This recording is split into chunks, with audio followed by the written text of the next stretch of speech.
Des échauffourées ont éclaté à Kinshasa, près de la Cour suprême de la RDC, entre la police et des manifestants. Cette dernière réclame l'expulsion du nouvel ambassadeur du Rwanda, Vincent Karega, accusé de révisionnisme. Au Mali, la junte au pouvoir depuis quelques jours a confirmé le début de la première concertation sur le transfert des pouvoirs. Cette concertation débute demain samedi pour se poursuivre dimanche.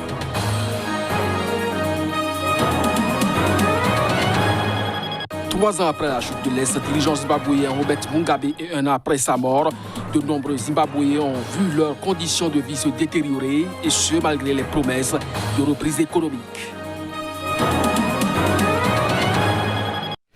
Ainsi se présente le sommaire de cette édition. Bonsoir à chacun, bonsoir à tous et bienvenue. Des échauffourées ont éclaté à Kinshasa, près de la Cour suprême de la République démocratique du Congo. En cause, policiers et manifestants se sont affrontés. Ces manifestants qui réclamaient l'expulsion du nouvel ambassadeur du Rwanda pour la République démocratique du Congo, Vincent Karega, ceci accusé de révisionnisme. Reportage.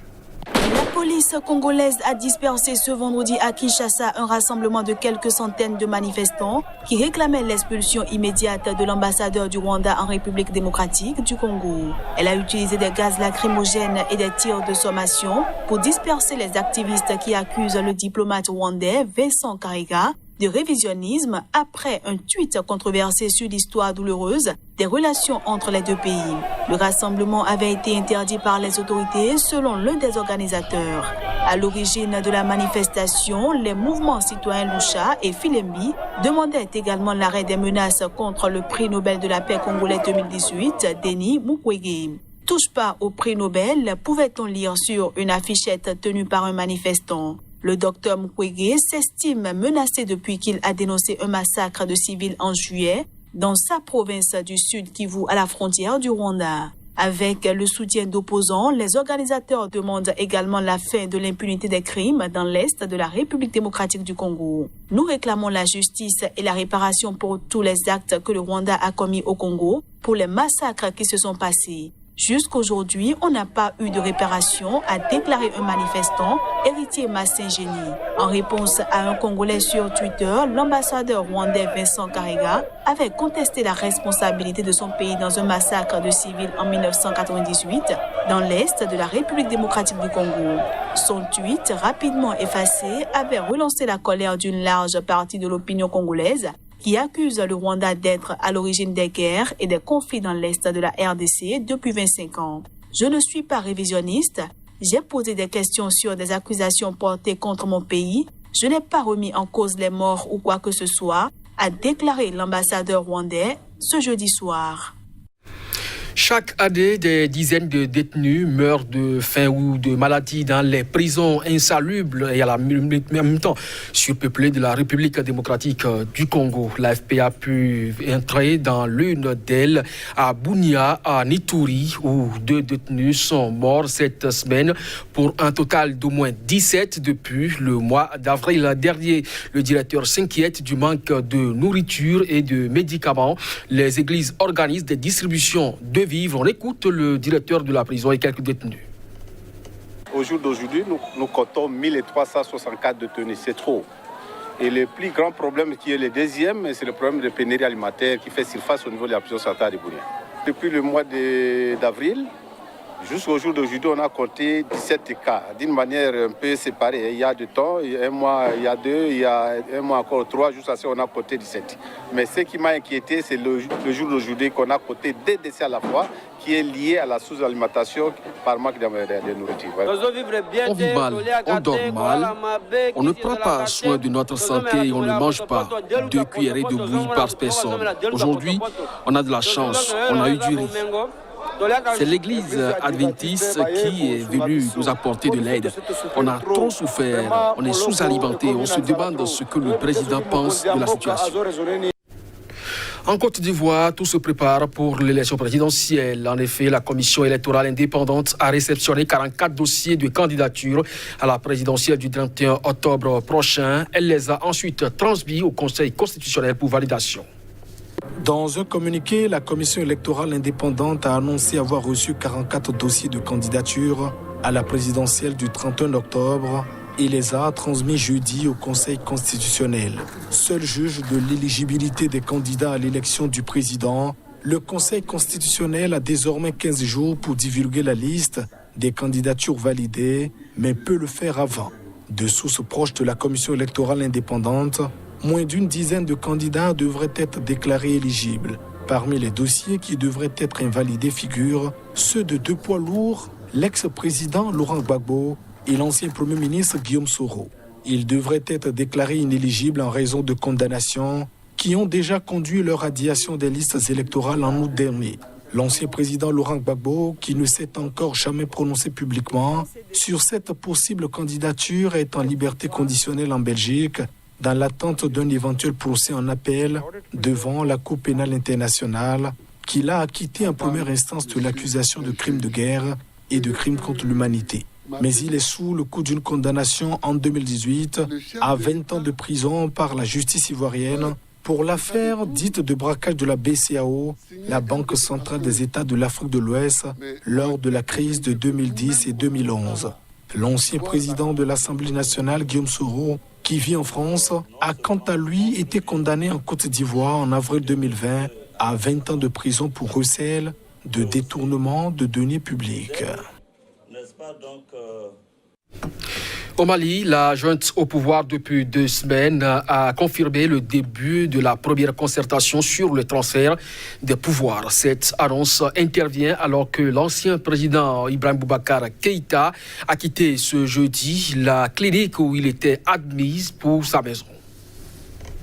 Ismaël Ouagué, le porte-parole des militaires qui ont renversé le président malien Ibrahim Boubacar Keïta le 18 août dernier, a confirmé que la première concertation sur le transfert des pouvoirs avec les partis et la société civile débutera ce week-end. Et ce, alors qu'il annonce la tenue d'une deuxième phase de discussion du 10 au 12 septembre. La concertation nationale sur la transition débutera le samedi 5 septembre 2020 à Bamako, au Centre international de conférence de Bamako, CICB, et dans les capitales régionales, par la tenue d'un atelier de validation des termes de référence sous la direction des gouverneurs. La concertation nationale se poursuivra du 10 au 12 septembre 2020, toujours au CICB, avec la participation des délégués régionaux, nationaux et ceux de la diaspora. L'annonce de cette première concertation intervient alors que l'ex-président renversé du Mali, Ibrahim Boubacar Keïta, a quitté ce jeudi la clinique où il était hospitalisé. L'homme qui a subi, selon les médecins, un court AVC pourrait se rendre aux Émirats arabes unis pour des soins complémentaires. Plus tôt dans la journée, l'ancien président avait reçu une visite du chef de la junte, le colonel Assimi Goïta, qui a pris le pouvoir selon des sources familiales et médicales. Déposé par un groupe d'officiers le 18 août dernier, après 7 années à la tête de ce pays en guerre contre les djihadistes, et après des mois de contestation, Ibrahim Boubacar Keïta, qui a pu regagner son domicile de Bamako, est en résidence surveillée avec un accès restreint au téléphone et à Internet, selon son entourage. 3 ans après la chute de l'ex-dirigeant zimbabwéen Robert Mugabe, après sa mort, de nombreux Zimbabwéens ont vu leur situation de vie se détériorer, et ce, malgré les promesses de reprise de l'économie et également la lutte contre la corruption faite par le nouveau président Emmerson Mnangagwa. Pour l'économiste Prosper Chitambara, la situation a empiré depuis la mort de l'ex-dirigeant Robert Mugabe. On l'écoute. Depuis l'éviction de Robert Mugabe en 2017, nous avons vu que le gouvernement a été capable d'éliminer les 2 déficits, à savoir le déficit budgétaire et le déficit des comptes courants. Mais là encore, cela s'est fait au détriment de services sociaux, de dépenses sérieusement réduites, notamment en matière de santé publique, d'eau et d'assainissement, et même au détriment du domaine de l'éducation. Nous n'avons pas atteint nos objectifs de croissance. Nous n'avons pas non plus atteint nos objectifs en matière d'inflation. En fait, nous faisons actuellement face à une inflation galopante et chronique. Donc, avant le départ de Mugabe, nous étions en fait dans un environnement stable en ce qui concerne l'inflation. Le rythme de la mise en œuvre des réformes institutionnelles clés qui sont nécessaires pour mettre un frein à la corruption a également été lent, selon moi, et même la corruption s'est en fait aggravée depuis le départ de Mugabe.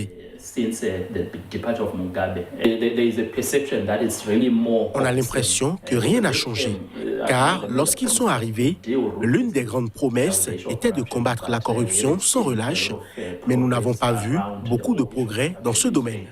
En fait, certaines personnes ont l'impression que la corruption a empiré, donc je pense que pour la plupart des gens, la situation est plus ou moins la même.